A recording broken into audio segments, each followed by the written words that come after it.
Selanjutnya pemirsa, pemerintah memastikan kebutuhan belanja dalam APBN 2023 tak akan banyak turun dari pagu tahun lalu, meski tahun ini belanja keperluan vaksin hingga alat kesehatan telah dihentikan.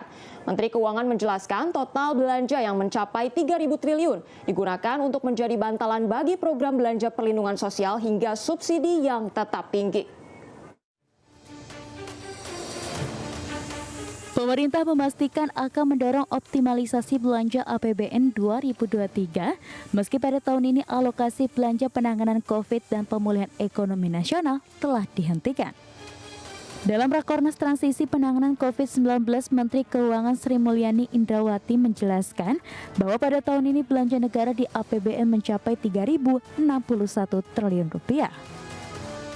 Angka tersebut sedikit menurun dibandingkan dengan realisasi sementara belanja negara tahun 2022 di angka 3.090,8 triliun rupiah. Sri Mulyani menyebut tahun ini semua belanja dalam APBN dinormalisasi sehingga alokasi belanja vaksin hingga alat kesehatan jauh menurun dari tahun-tahun sebelumnya.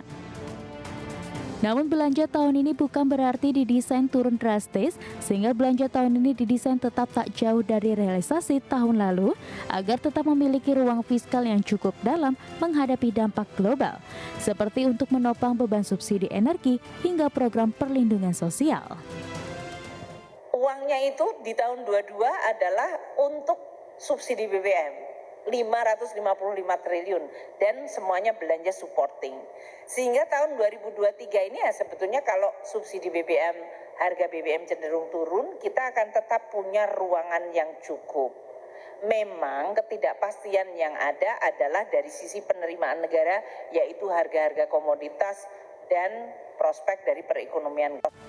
Namun saat ini Menkyu menyebut ketidakpastian yang ada adalah dari sisi penerimaan negara, yaitu harga-harga komoditas dan prospek perekonomian global yang tertekan.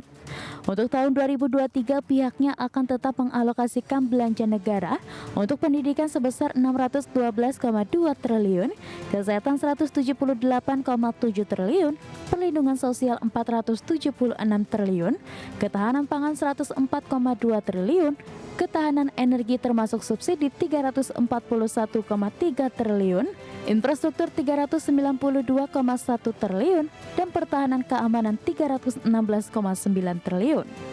Dari Jakarta, Raharjo Patmo, IDX Channel.